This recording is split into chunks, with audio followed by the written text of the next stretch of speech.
¿Qué tal? Buenas noches. Comienza un nuevo programa de Cuestiones y Contrapunto. Es una semana muy movidita. Yo siempre digo que este programa lo grabamos los martes por la tarde. ¿Por qué? Porque en el día de mañana miércoles, cuando salga este programa, ya vamos a ver si finalmente el expresidente Mauricio Macri se presentó en el juzgado de Dolores ante el juez Martín Bava. Hoy, yo me animaría a decir que va a ser muy difícil que Mauricio Macri se presente en el juzgado de Dolores, porque seguramente su abogado defensor va a pedir una postergación debido a que recién en el día de la fecha, hoy martes, se hizo presente en el juzgado para ver todo el expediente, más de 900 páginas, imposible en menos de un día poder trazar una estrategia de defensa. Entonces va a solicitar al juez una postergación.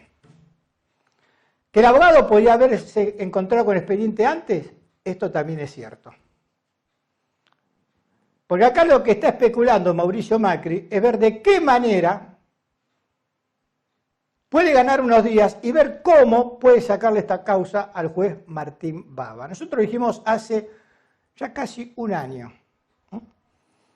Y con los familiares de Lara San Juan, que por esta causa era muy probable que Mauricio Macri terminara preso.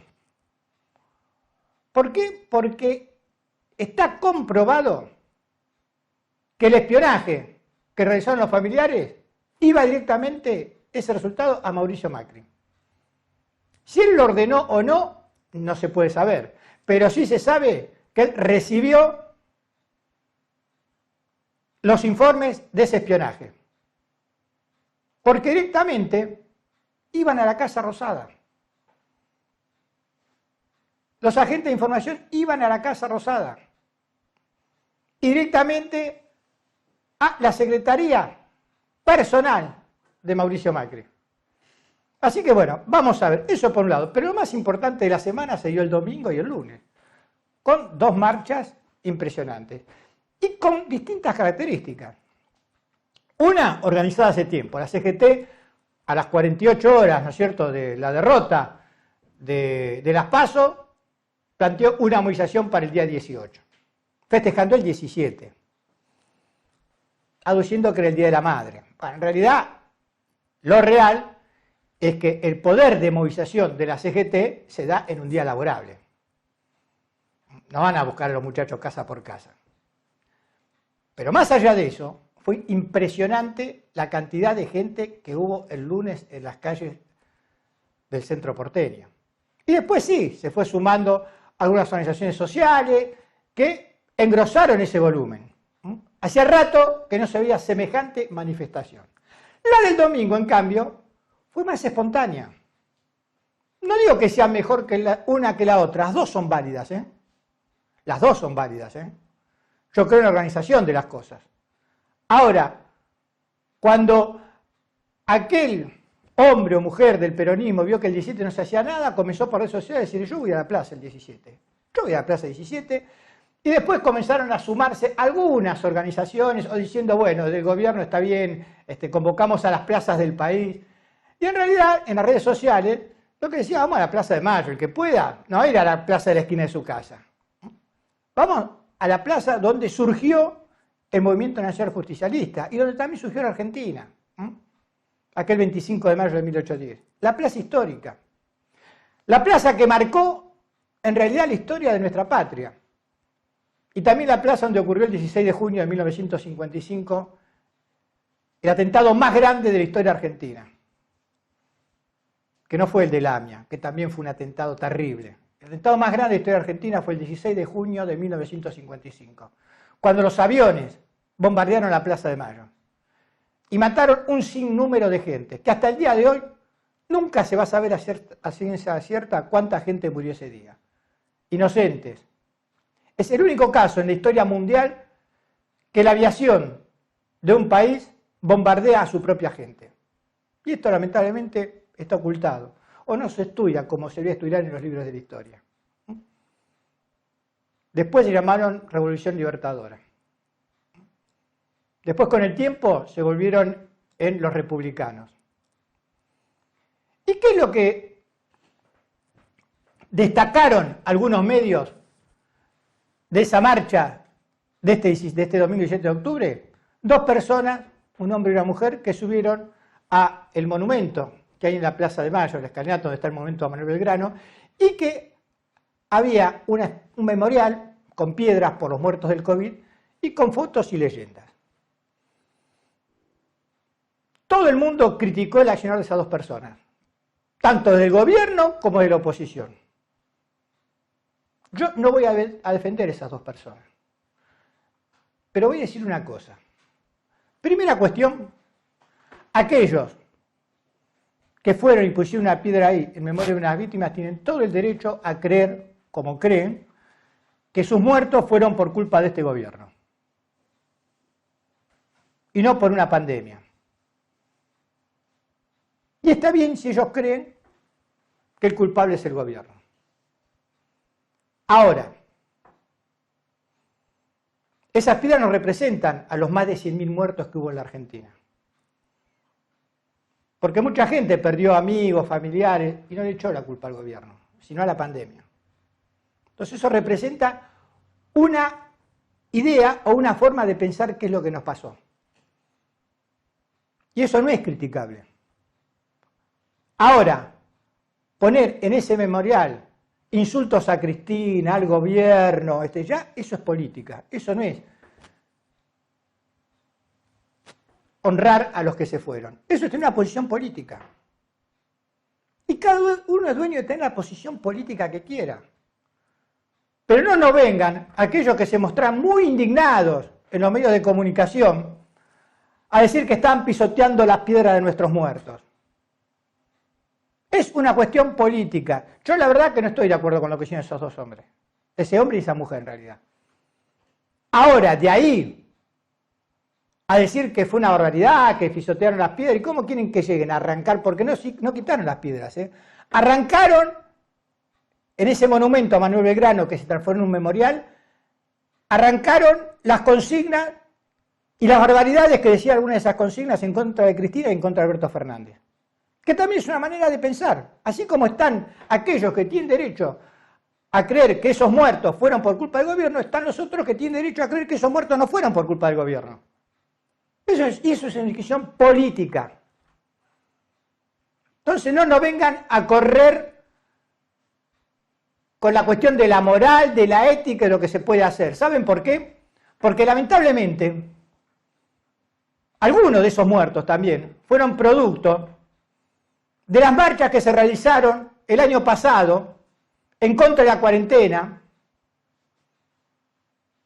y que salían simplemente cuando no se podía a expresar lo que llaman la infectadura, a la quema de barbijos, y que lamentablemente terminaron contagiándose y muchos de ellos murieron también. Ahora fíjense, promueven la marcha, muere la gente y echan la culpa al gobierno de esas muertes. Y está la cantinela de todos los que lamentablemente quieren caranchear en medio de esta pandemia que asoló al mundo. No es una plaga que le vino a la Argentina o que vino porque está el gobierno de Alberto Fernández o del Frente de Todos en el país. Es una plaga mundial. Y cuando uno ve los memoriales que hay en distintos lugares del mundo, en ningún memorial aparecen críticas al gobierno, sino que son precisamente de respeto o de honor a las personas que murieron. Las críticas se le hacen en otro lado, porque miren que hay que criticar, desde Boris Johnson, Bolsonaro, el que se le ocurra. Miren que metieron la gamba por todos lados, porque esto también fue una cosa novedosa. ¿Y este gobierno hizo todo perfecto? No, no hizo todo perfecto. Por supuesto que se equivocó. Pero siempre trató de defender la vida de los argentinos. Con un sistema de salud que estaba totalmente colapsado, deteriorado. Se lo habían dejado, la verdad que un sistema de salud que dejó Macri era un desastre. Y encima vino la pandemia. Y no hubo ni un argentino que no hubiese tenido un respirador si hubiese necesitado. Y para eso se trabajó mucho. Entonces me parece que también hay que poner blanco sobre negro. Y para finalizar, para no extenderme tanto, también ha surgido en estos días el tema, bueno, que el gobierno está buscando un consenso, un acuerdo con la oposición. Porque en realidad el tema de la deuda que supimos conseguir gracias al gobierno anterior es una espada de Damocles que tenemos sobre nuestra cabeza. Y a mí la verdad, a priori todo acuerdo me parece lógico, pero siempre en base a qué. ¿Acordar para qué? Si es acordar para mejorar la calidad de vida del pueblo argentino, para que el trabajo de asalariado cada vez rinda más, para los que hoy están desocupados puedan entrar al mercado de trabajo, para que aquellos que están directamente en la lona, y que ya no son los márgenes, ¿no? Porque un país con el 45% de pobres y la cantidad de indigentes que tenemos, ya no son los márgenes, es una cosa central. Si es para recuperar a esos argentinos que hoy están nadando alrededor del barco en donde estamos nosotros, todavía viviendo bien, con un techo, comiendo, si es para rescatar a esa gente, a esos argentinos, sí, bienvenidos todos los acuerdos. Ahora, si ese acuerdo es simplemente para precarizar el trabajo, para esclavizar a nuestra gente, la verdad que ese acuerdo no nos sirve. Las palabras tienen que tener contenido, si no, no dicen nada. Fíjense en juntos. Qué linda palabra, juntos. ¿Quién no quiere estar juntos al otro? Es muy hermosa la palabra esa juntos, ¿no? Ahora, ¿juntos para qué? ¿Qué hicieron cuando estuvieron en el gobierno? ¿Juntos para expoliarte? ¿Para concentrar la riqueza? ¿Juntos para eso? Para eso que estén juntos ellos. Este gobierno llegó con un mandato y vino la pandemia. Ahora estamos saliendo de la pandemia. Ese mandato con que llegó este gobierno es lo que la gente espera que cumple. Nos vamos a un corte y seguimos con más cuestiones y contrapuntos.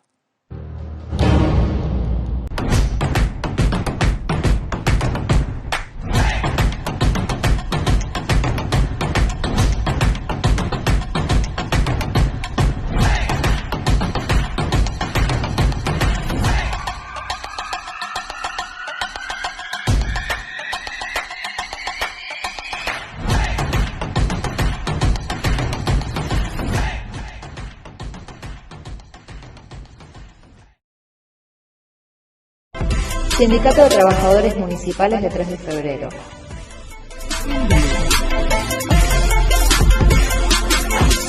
Un sindicato presente.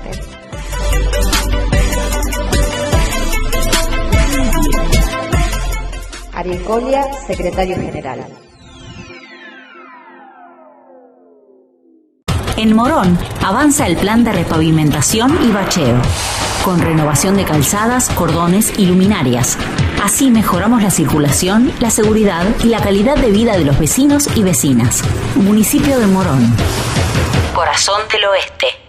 Te presentamos Doctoros de PIM, un servicio de nuestra obra social, por el cual podés comunicarte con un médico a través de videollamadas las 24 horas del día, los 7 días a la semana. Baja la aplicación y sumate a la telemedicina a través de tu consulta médica online, sin salir de tu casa. OSDEPIM, te estamos cuidando.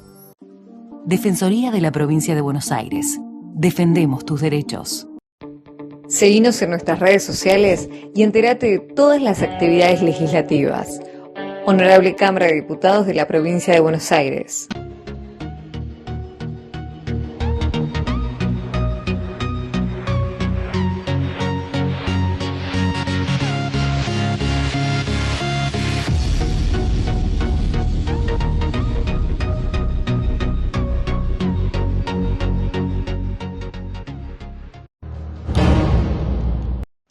Y continuamos aquí en Cuestiones y Contrapuntos y estamos con nuestro invitado en piso, con el diputado nacional Juan Miguel Gómez Parodi. Gracias por estar acá, Juan. Muchas gracias por la invitación. Bueno, Juan, estamos en vísperas de una etapa electoral muy importante, ¿no? en noviembre.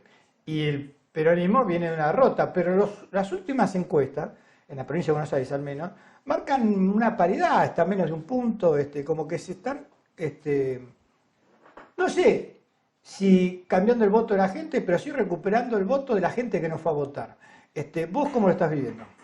Bueno, me parece que el desafío que tiene el Frente de Todos es ese, es el de convocar a un montón de argentinos y argentinas que por distintos motivos no fueron a votar, probablemente enojados o probablemente porque consideraron que las PASO no son una elección tan importante y que necesitamos que este 14 de noviembre vayan a votar, acompañen la propuesta del Frente de Todos, porque realmente se está discutiendo en la Argentina si podemos seguir e iniciar un camino de recuperación, de reconstrucción de un modelo productivo, o volvemos a las propuestas que ya fracasaron en los 4 años de Macri y que lamentablemente, por lo que escuchamos de los dirigentes de la oposición, son las mismas o peores todavía.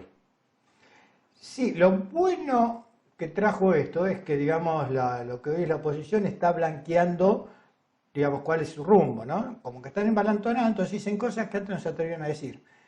Y ya dicen, vamos a ir por la precarización del trabajo, la reforma laboral como ellos llaman, ya vamos a ir, digamos, están trazando bien cuál es el camino, ¿no?, por el que van a andar. Nosotros también estamos trazando bien el camino por el que tendríamos que andar.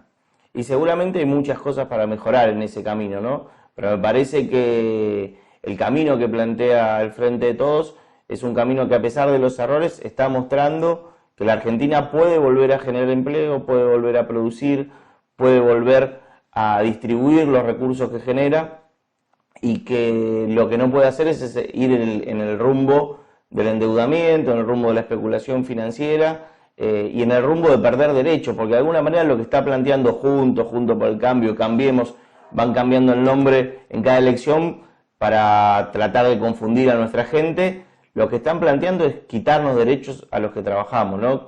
La indemnización, los derechos laborales, la jubilación, son derechos que de alguna manera se están poniendo en cuestionamiento por Juntos, y es un retroceso muy importante que, lejos de arreglar la situación que estamos viviendo, la va a empeorar.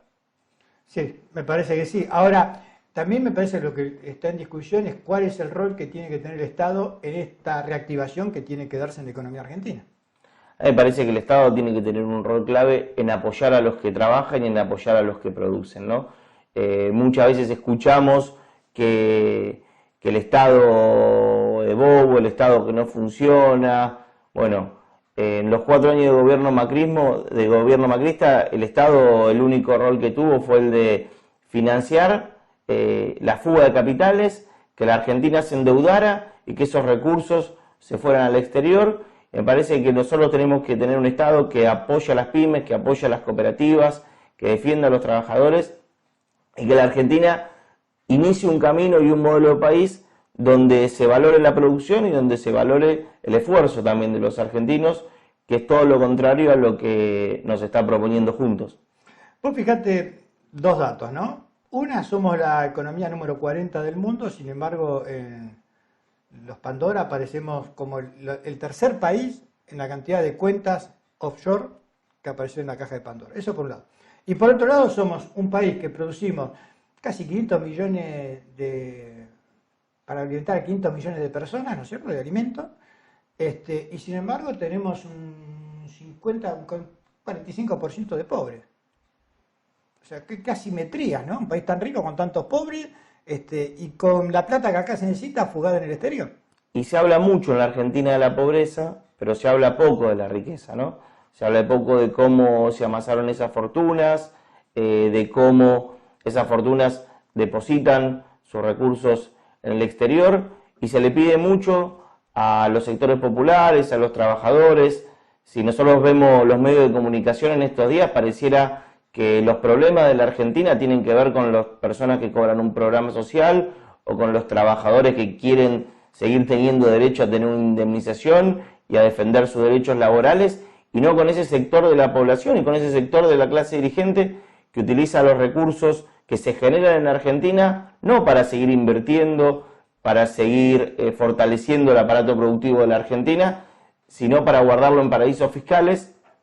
Y me parece que esos sectores de la sociedad también tienen un poder muy importante en términos políticos y un poder muy importante en los medios de comunicación, y tienen gran parte también de la responsabilidad de lo que está viviendo la Argentina, y una responsabilidad muy importante en que los costos que hoy tiene esa fuga de capitales y ese endeudamiento que lamentablemente pesa sobre nuestras espaldas. Sí, también hay dirigentes, por ejemplo, yo estaba leyendo hoy que el gobernador de Córdoba, Schiaretti, ¿no?, propuso abiertamente que, que se levante el cepo a la carne y que acá tenemos que ser como en Uruguay, que el 80% tiene que comerse Uruguay, el 80% lo exporta y con el 20% se arreglan. O sea que los argentinos tenemos que dejar de comer carne porque necesitamos esa plata que entre. La verdad que me llamó la atención, más viniendo de un gobernador que se dice peronista. Bueno, lamentablemente esos discursos han calado mucho también en sectores cercanos, pero bueno, la Argentina necesita exportar, pero si exporta, pero nuestro pueblo no puede comer carne, realmente no es un negocio para nuestro país. Nosotros necesitamos que la Argentina exporte, genere divisas, porque esas divisas nos permiten seguir industrializándonos, nos permiten acceder a lo que nosotros necesitamos como país, pero siempre tenemos que encontrar un equilibrio entre lo que genera recursos y el derecho a nuestro pueblo a comer algo tan importante como es la carne en nuestra cultura. Exactamente, o sea, que haya más vaca, de última. Si quieres exportar más, bueno, que haya más vaca. Bueno, muchas de las propuestas que se plantearon en el Consejo Agroindustrial Argentino, que participó la vicepresidenta y participó el presidente, venían por ese lado, por incentivar en términos tributarios, pero no a partir de la quita de retenciones, sino incentivar a partir del crecimiento de la producción. Me estaba diciendo recién fuera de cámara, Juan, que el próximo jueves la legislatura de la provincia de Buenos Aires va a votar una ley que es un programa de reactivación para reactivación turística. ¿Cómo es esto?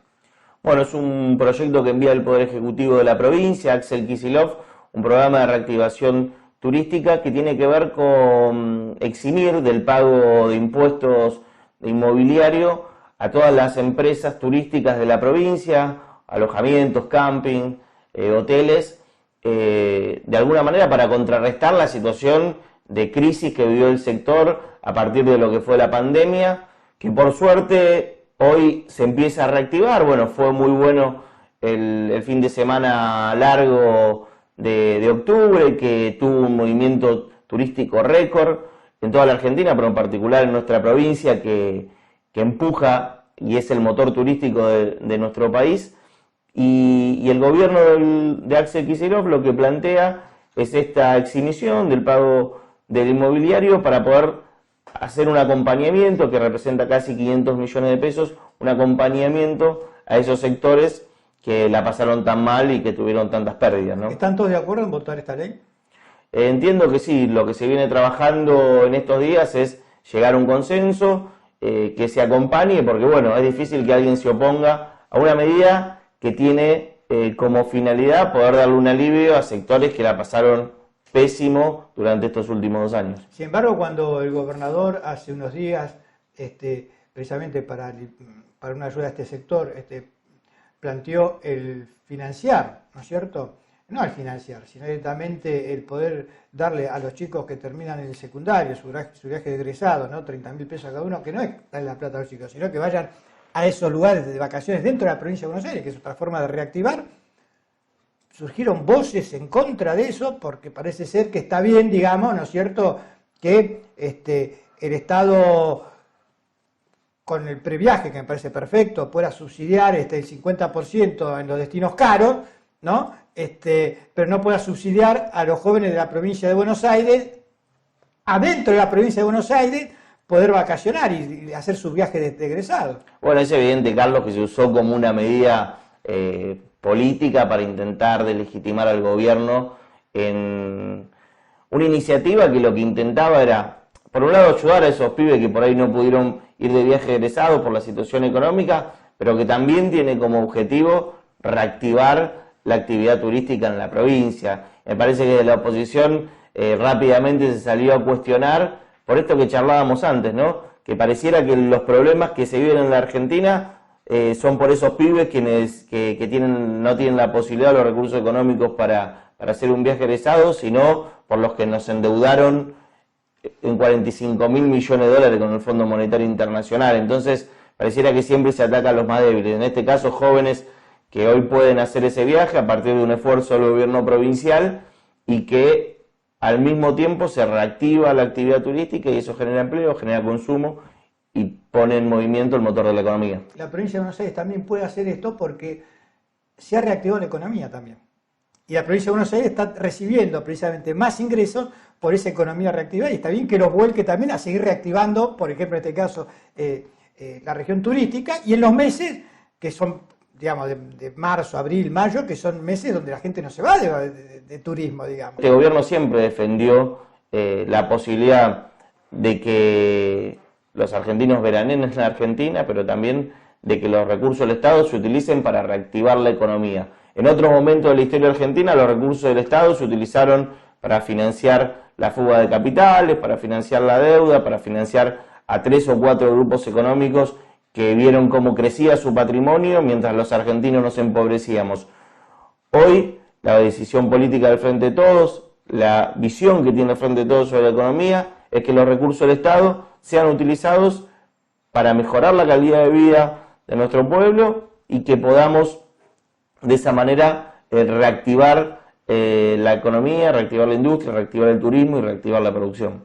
Por último, Juan, ¿estuviste en alguna de las marchas del domingo, del lunes? Sí, fui el domingo, por suerte pude pasar al mediodía con mi mamá y después fuimos con mi mamá, mis hijas, mi mujer, mi suegra, a la plaza a compartir con un montón de compañeros y compañeras de nuestra organización y de todos los sectores que se movilizaron y entendieron que algo tan importante como un 17 de octubre para el peronismo era lindo y necesario festejarlo en la Plaza de Mayo. Uno lo que observó que había mucha familia, es cierto esto.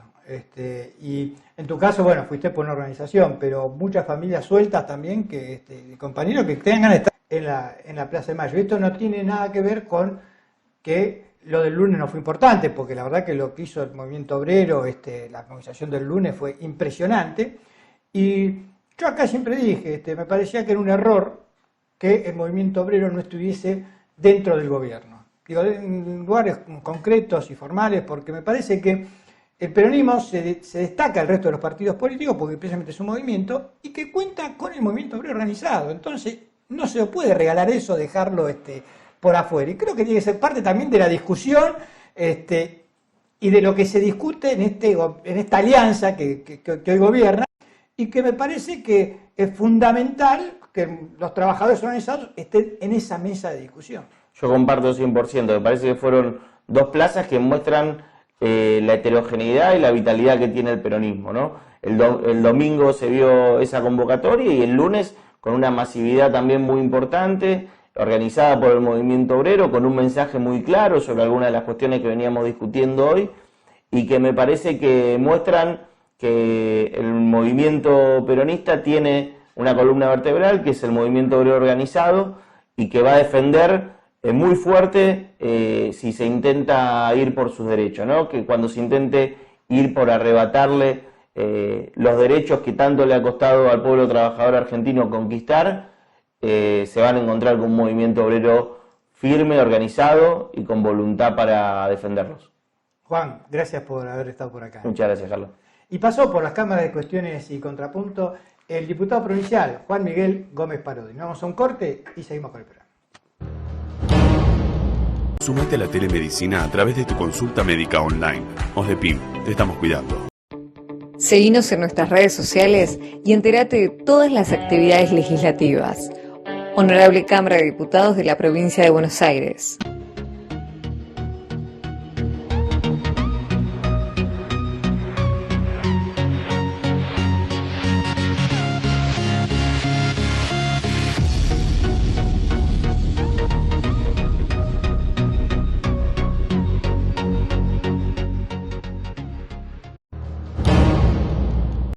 Y continuamos aquí en Cuestiones y Contrapunto y nos vamos a nuestra habitual recorrida por el conurbano bonaerense. Y estuvimos en el municipio de Pilar, donde allí el domingo pasado, y con motivo de celebrarse el Día de la Madre, en el Polideportivo Municipal se llevó a cabo una feria y un festival en donde terminó actuando Soledad. Allí estuvimos con el intendente Federico Achával y con el secretario de Gobierno y actual candidato a concejal en dicho municipio, Santiago Laurent. Esta es la nota.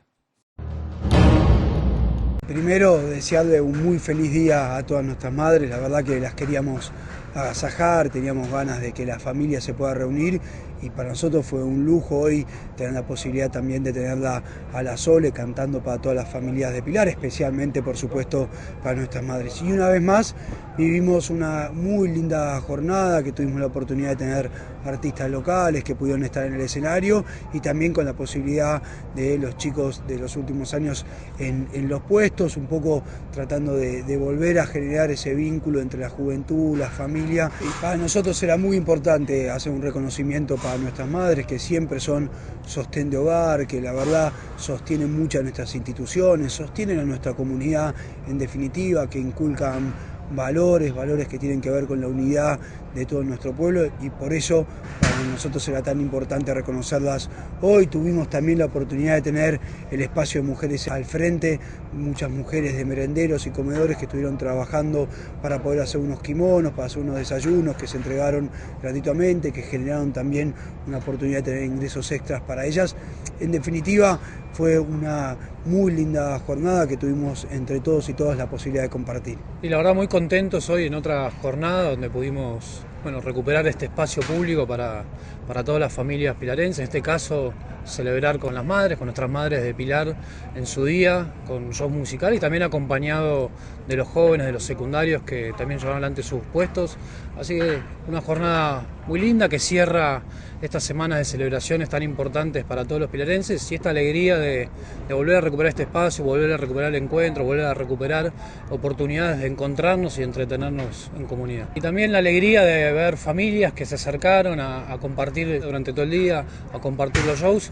Bueno, esa alegría que nos da de que poco a poco vamos recuperando distintos aspectos de nuestra vida, de volver a juntarnos, de volver a generar espacio de comunidad y en este caso de poder disfrutar el día con nuestras madres. Y del municipio de Pilar nos vamos a Merlo, donde la semana pasada en el barrio Parque San Martín estuvo el ministro de Hábitat de la Nación, Jorge Ferraresi, y el intendente de dicho municipio, Gustavo Menéndez, entregando viviendas. Vamos a nota que regresamos a ambos y también a vecinos que tuvieron la suerte de recibir esas viviendas. Creo que debe haber muy pocos actos públicos que sean tan emocionantes como lo son estos. La entrega de una vivienda, la posibilidad de que una familia acceda a un crédito para poder construirlo, son cosas que son verdaderamente inigualables desde lo emocional. Pero claro, todo eso lleva una gran tarea previa para que esto pueda ser posible. Y también requiere de decisión política, que es la que tiene el presidente, que es la que tiene nuestro ministro y todo su equipo. Compartir esto con nuestros vecinos, con nuestra gente, con nuestro pueblo, es algo inigualable. Entregar viviendas que habían quedado en el olvido, seguir generando derechos a partir de los créditos, muchos proyectos para el futuro, para que la vivienda sea un derecho, a partir de una intervención muy fuerte del Estado, como sea con decisión política, con muchos recursos. Ya más de 35.000 argentinos que recibieron crédito a tasa cero y seguimos en ese camino. La casa propia es un sueño hecho realidad. Todo fue rápido, la verdad es que me sorprendí por lo rápido que salió. Estamos muy contentos porque no teníamos lugar propio. Y el esfuerzo de un montón de años, así que llegó por suerte. Todavía no caigo, en mi caso me viene de gran utilidad. Por ahí de otra forma no hubiese sido posible. Y gracias a Alberto, a Cristina, a Axel y a Gustavo que nos dan esta posibilidad. Y de Merlo nos vamos a Morón, donde la semana pasada el intendente Lucas Gui y la ministra de Trabajo de la provincia de Buenos Aires, Mara Ruiz Malek, firmaron un convenio para reactivar los centros de formación laboral. Esta es la nota. El municipio de Morón, en una gestión conjunta, en una decisión política, el intendente Lucas Gui decidió institucionalizar estos centros, conveniarlos bajo la órbita del municipio, regularizarlos y entonces poder ayudar a la planificación de la oferta formativa de esos centros, a su infraestructura, a sus equipos, a sus capacidades, mientras que la Dirección General de Cultura y Educación junto al Ministerio de Trabajo sigue cubriendo las horas docentes y dando aportes también en materia de subsidios para aquello que sea necesario capitalizar, digo, todo lo que es insumos de trabajo o algunas herramientas. Los equipos gestaron este convenio que a nosotros nos demanda un segundo firmarlo, pero que es fruto de una articulación que fue precedida por muchos meses de intercambio y el horizonte que perseguimos es el que señala la ministra, es generar condiciones para el ejercicio de un derecho elemental que es el trabajo. Para eso hay que formar, hay que generar las condiciones que hoy el mundo laboral está exigiendo. Y de esta recorrida por el conurbano bonaerense nos vamos a la nota que le realizamos al economista Gustavo Saraceni. ¿Cómo estás, Carlos? Todo bien y preocupado, ¿no? ¿Cómo se hace para poder bajar la inflación, sobre todo en el tema de los alimentos, en un país como el nuestro que produce alimentos para 500 millones de personas? Qué gran pregunta. A ver, desde mi punto de vista, yo coincido con lo que dice el ministro de Economía, y es lo que yo enseñé en la facultad, que la inflación es un fenómeno multicausal. Los que digan que es solo por emisión monetaria, solamente por eso es mentira. Juega la emisión, juegan las expectativas, juegan los costos de los productos, juega la presión de la demanda, juegan varias cosas. A mí lo que me parece, y en esto coincido un poco con el informe del Fondo Monetario Internacional, que la inflación está desanclada. Hay un tema fuerte de expectativas acá, porque si vos me pedís que te justifique el nivel de inflación matemáticamente, no puedo. No tengo con qué, no me dan las cuentas. Entonces también hay una cuestión de expectativas.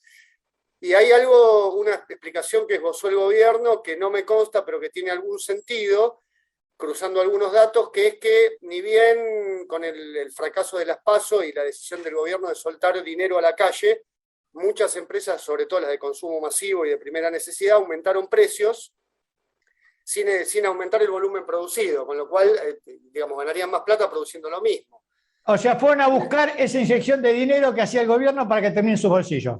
Para apropiársela, sí. Bueno, pero vos me estás hablando algo también, que ocurre mucho. Vos me estás hablando también de un problema que es, digamos, crucial en todo esto, que es la concentración que hay en la Argentina, ¿no es cierto?, de los productos en pocas manos. Mira, me parece fantástico que digas eso, porque es algo que no se escucha en general en los medios, que es así, es exactamente como vos decís. Me parece genial que aproveches el espacio y que lo digas. Vos imagínate, yo siempre me cargan, ¿no? Porque cuando daba clases siempre decía, usaba el mismo ejemplo, el 85% de la pasta seca en Argentina lo tiene una empresa. ¿Hay algo más de primera necesidad que la pasta seca, los fideos?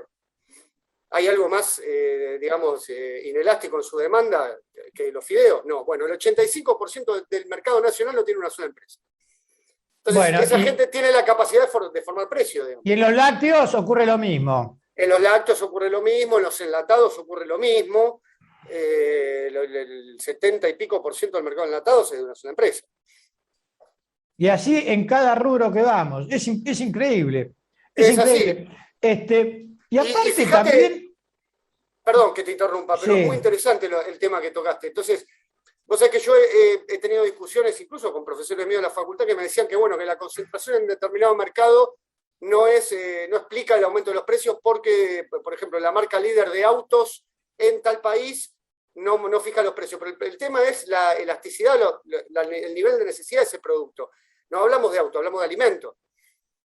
Claro. Y eso es la madre de la inflación. Perdóname que te interrumpí, pero justo tocaste un tema que me parece genial. Es que es así, es tal cual vos lo decís. Y encima acá agarran y te bajan la cantidad, te cobran lo mismo, te empaquetan distinto para decir la medida justa. La medida justa es que antes me salía más barato la medida desproporcionada y comía más, y ahora la medida justa me sale más cara. Claro, y también vemos que ahí, digamos, nunca entendí por qué ahora los blisters, por ejemplo, medicinales de algunas pastillas, ya no vienen de 30, vienen de 28.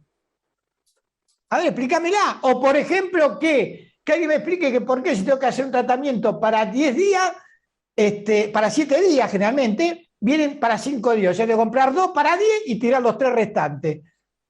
Digamos, ¿alguien puede poner en caja esto? Bueno, en línea con eso, no exactamente con eso, pero en línea con eso va la ley de etiquetado frontal también. es empezar a blanquear los contenidos, a blanquear la información nutricional, y después y es el primer paso para después ir analizando el tema de las dosis, digamos, en los medicamentos, porque es verdad, vos te agarrás una gripe y te dan 7 días de antibiótico, pero tenés antibiótico para 10 días, con lo cual siempre te terminás tirando 3 días de antibiótico. 3 días de antibiótico que hay lugares en el mundo y en el país que hay gente que no lo puede pagar. ¿Se entiende? Es una locura. Sí. Esos son los subproductos del capitalismo, digamos, de los niveles de consumo que tenemos. Consumimos de manera inapropiada un montón de cosas, y digo inapropiada, no porque sea inapropiado consumir medicamentos, pero digo, te venden a propósito medicamentos para que tires. Sí, porque una cosa es la libertad y otra cosa es hacer lo que se te da la gana, digamos.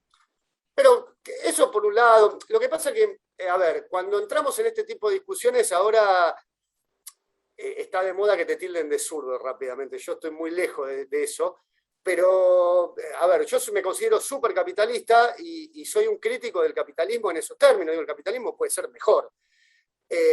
Y esto me trae de vuelta para contestarte la primera pregunta que me hiciste, que nunca te contesté. Para mí, teniendo en cuenta todas estas causas que vos bien nombraste, la única manera de controlar la inflación es un acuerdo en serio de precios, salarios.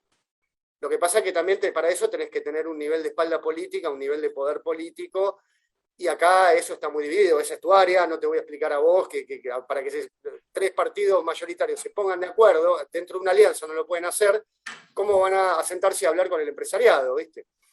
Ese es uno de los grandes problemas. Bueno, pero ¿sabés lo que pasa, Gustavo? Que lograr este apoyo y lograr precisamente, ¿no?, el volumen político, lo vas a lograr si precisamente tomás medidas que favorezcan a las grandes mayorías, y ahí las grandes mayorías te van a apoyar y van a estar detrás tuyo. Ahora, si no haces eso, no pretendas que te apoyen.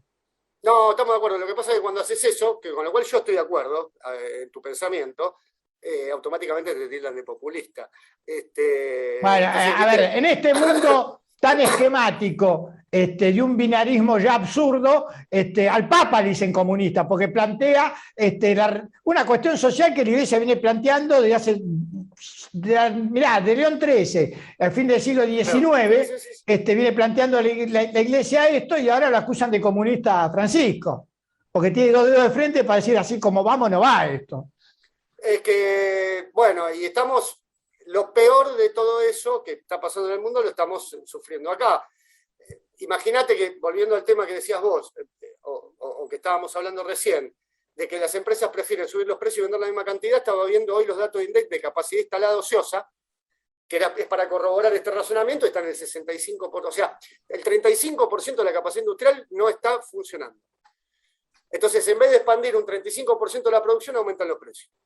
El trabajo central de todo gobierno, no solo de sino de todos los que vengan también, es romper con este monopolio y que se enojen los que se tengan que enojar.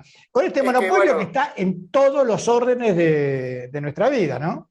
Todos los monopolios. Son los que pagan las campañas, son los que pagan, digamos, es muy difícil, es un grupo muy difícil con el que pelearse. Por eso también nosotros como ciudadanos tenemos que entender esto. De comer menos vidrio, por decirlo de alguna manera, y de bancar un proyecto político, y también no dejarle pasar una al que votemos. Está todo tan desvirtuado que nosotros votamos con cierta displicencia, compramos determinada información que nos queda cómodo creer. A ver, sí, me parece, Gustavo, que nosotros tenemos que votar como votan los poderosos, por nuestros intereses. Ellos voten por los intereses de ellos, nosotros por nuestros intereses, y después, como vos decís, exigir a esos que votamos por nuestros intereses que cumplan con el contrato, ¿no?, social de ese voto. Claro, pero de manera implacable, no la exigencia, no hay que dejarle pasar una. Entonces, está todo tan desvirtuado que la inflación, en definitiva, que es el área que yo entiendo más, es dentro de todo también un resultado de este desorden político-social que tenemos. Y por eso hablo más de las expectativas que de la matemática. La idea es que el año que viene haya más crecimiento con una inflación que se vaya temperando un poco. Y debería ocurrir. Lo que pasa que, insisto, como decíamos recién en la nota, hay un montón de cosas que según la teoría deberían pasar y en Argentina no ocurren, ¿viste? Gustavo, gracias por tu tiempo. A vos, Carlos, un saludo a todos. Nos damos un corte y continuamos con más cuestiones y contrapuntos. Defensoría de la Provincia de Buenos Aires. Defendemos tus derechos. Mirador Argentino TV, el canal de redes sociales donde podrás encontrarte con entrevistas de todo tipo como especiales, entrevistas en primera persona, conociéndonos, especiales Ferro Club Argentino, transporte, programas sobre política, entretenimiento y deporte social. Todo esto en Mirador Argentino TV. Síguenos en nuestras redes.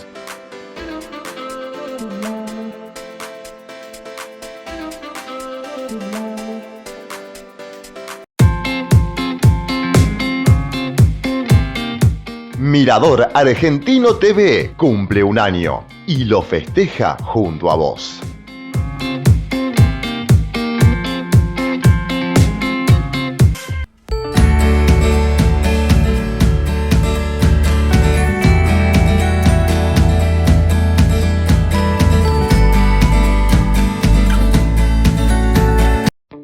Seguinos en nuestras redes sociales y entérate de todas las actividades legislativas. Honorable Cámara de Diputados de la Provincia de Buenos Aires.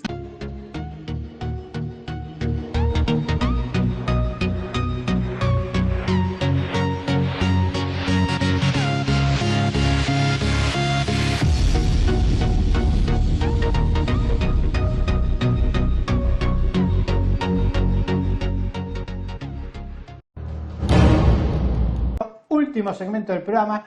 Segmento que conduce Flavia Cartavia Groba. ¿Qué nos trajiste hoy, Flavia? Bueno, hoy entrevisté a Matías Bailone, él es abogado especializado en derechos humanos, para que nos hable de esta resolución, este auto de procesamiento que dictó la jueza Servine de Cubría el sábado pasado, sobre procesar a Martín Villa, que está acusado por la justicia argentina por haber cometido crímenes de lesa humanidad durante el franquismo en España. Bueno, vamos a la nota, a ver. Ahí vamos. ¿Cómo es que Argentina puede investigar sobre delitos que ocurrieron en otro estado, como por ejemplo España? Bueno, el principio de jurisdicción universal, ¿no?, que es el principio por el cual cuando se cometen crímenes de esta envergadura, crímenes cometidos por el Estado, ¿no?, crímenes como genocidio o crímenes de lesa humanidad, que son los crímenes por los cuales se juzgan en Nuremberg a los responsables del nazismo, por decirlo de alguna manera. La jurisdicción universal es un invento del siglo XIX, en realidad, ¿no?, que decía que cuando se cometen crímenes, que en ese momento se llamaba de jura gentium, contra el derecho de gentes, podía cualquier Estado o cualquier juez del mundo activar la jurisdicción, si el que tiene obligación de hacerlo no lo hace. Quería preguntarte, digamos, imagino que el hecho también de que se lleve adelante este proceso penal en Argentina tiene que ver con los lazos históricos que unen a estos dos países hermanos, y también preguntarte qué es lo que necesita de ahora en adelante con este auto de procesamiento, qué es lo que necesita el Estado argentino para poder seguir investigando estos crímenes de lesa humanidad. Sí. Bueno, sí, efectivamente, tiene que ver con los lazos históricos entre Argentina y España, ¿no? Y tiene que ver, como todos sabemos, de que Argentina, junto con México, que era el otro país que iba a presentar la misma querella, pero no se pudo en su momento, eran los dos países que recibieron la mayor masa de republicanos exiliados, ¿no?, que llegaron después de la llamada guerra civil, de la guerra del 36 y del genocidio que comienza Franco con el alzamiento nacional.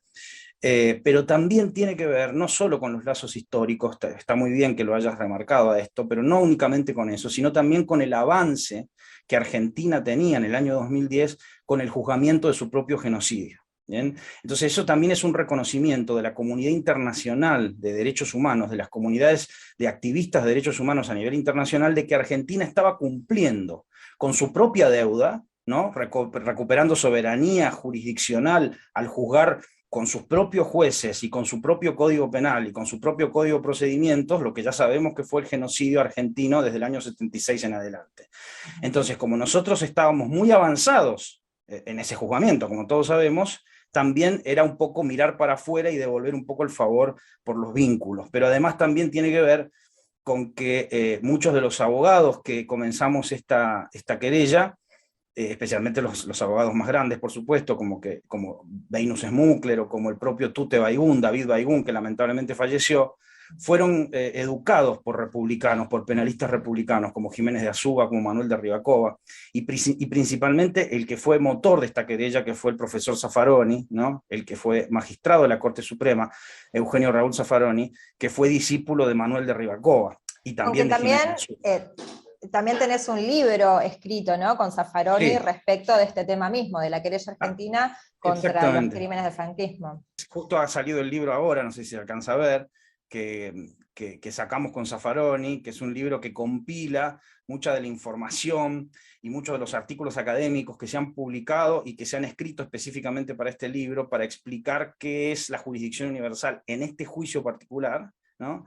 Y cómo se activó por la querella argentina una serie de dispositivos legales que en la Argentina estaban, como ya dije recién, de alguna manera predispuestos por la Constitución, pero no habían sido activados nunca. El autoprocesamiento, si bien tiene 900 páginas, es muy claro en una cosa fundamental, que es pedido de pruebas, ¿no? Es decir, le pide al Estado español y a la justicia española que arbitre las medidas para servir como medio de pruebas de un montón de cuestiones que está pidiendo. Por lo cual ahora el Estado español tiene que ayudar oficialmente al Estado argentino a partir de este pedido jurisdiccional. Así que ahora veremos qué hace la Fiscalía General de Estado, qué hace, por supuesto, el Consejo General del Poder Judicial, que han sido los órganos que han puesto muchos frenos a la cooperación internacional en estos últimos años. Porque aunque parezca raro, ha habido jueces en España que individualmente han querido ayudar, pero el Consejo General del Poder Judicial y a veces la Fiscalía General les ha puesto algún freno en este sentido. Y en la época de Rajoy, por supuesto, la Cancillería Española, eso desde ya. Pero aún con este nuevo gobierno no ha sido fácil tampoco. Sí, yo creo que con el gobierno de coalición de España entre el Partido Socialista y Unidas Podemos, me parece que este es el mejor escenario para que la querella argentina contra los crímenes del franquismo pueda avanzar como no avanzó antes. Digo, ya prácticamente no hay excusa, y también lo contundente de este auto de procesamiento de 970 páginas aproximadamente, en donde se dicta el procesamiento con prisión preventiva, más allá de que no pueda ser efectiva, y traba un embargo de casi 10 millones de euros, lo contundente digamos, del margen probatorio que hay hasta el momento de llegar a pedir una prisión preventiva, ¿no? Pero simbólicamente es muy fuerte. Es el avance mayor que hubo en España en esta materia. Sí, es el avance más importante. Dos cosas sobre esto. En la coalición de gobierno española fue en su momento, y lo sigue siendo, Gerardo Pisarello, nuestro compatriota, nuestro conciudadano y nuestro amigo, quien más nos ha ayudado en este sentido, ¿no? Quien ha hecho el contacto con los funcionarios de gobierno para esto. Y también Dolores Delgado, hay que decir, la fiscal general española, que ha sido también desde el primer momento una persona como jurista que nos ha ayudado muchísimo con la querella. Así que también tenemos muchas expectativas de que ahora ella como fiscal general y el gobierno de coalición nos puedan ayudar mucho más de lo que ha hecho en los gobiernos anteriores, por supuesto. Sin lugar a dudas. Es muy importante lo de Martín Villa, porque Martín Villa fue jefe de policía, fue gobernador civil del franquismo, fue responsable de la muerte de la famosa represión de Victoria Gasteiz en los años 76 en el País Vasco, fue responsable de los Sanfermines, fue responsable de la muerte de muchísima gente en contexto de represión del tardo franquismo, ¿bien? Y además es un hombre muy poderoso en España, ¿no? Que además estuvo en el grupo Prisa, por ende ha sido quien dictaba, ¿no?, de alguna manera, lo que el diario El País publicaba durante muchos años, ¿no? Bueno, Matías, el tiempo es tirano como la monarquía. Sí. Me encantaría seguir conversando con vos, seguramente nos encontraremos en otra oportunidad, voy a seguir entrevistándote, espero que esta querella avance para poder volver a entrevistarte y seguir conversando, así que bueno, será hasta la próxima. Bueno, muchas gracias. Bueno, interesante lo que nos decía Matías Bailone, porque en realidad en España no se dio ningún proceso, ni ninguna, al menos ni la justicia, y creo que, no sé si la sociedad, en contra de los crímenes del franquismo. Sí, la verdad que sí, y me sorprende mucho que fue precisamente España, con el juez Baltasar Garzón, quienes enjuiciaron a Pinochet, quienes le hicieron, digamos, este proceso de averiguación por la memoria, y sin embargo, con sus propios genocidas, con sus propios torturadores, no se han animado nunca a dar ese paso. Y eso también tiene consecuencias en lo que es la sociedad, ¿no? Consecuencias que vemos hoy en día, creo yo, en las manifestaciones por los derechos de las personas LGBT y cómo van grupos neofascistas a interrumpir en esas movilizaciones, ¿no? Cómo se siguen creyendo dueños en un punto de las elecciones de los demás. Bueno, se nos terminó el tiempo, Fabián. Será hasta la semana que viene. Nos vamos a encontrar el próximo miércoles a las 22 horas para más cuestiones y contrapuntos. Han sido ustedes muy amables.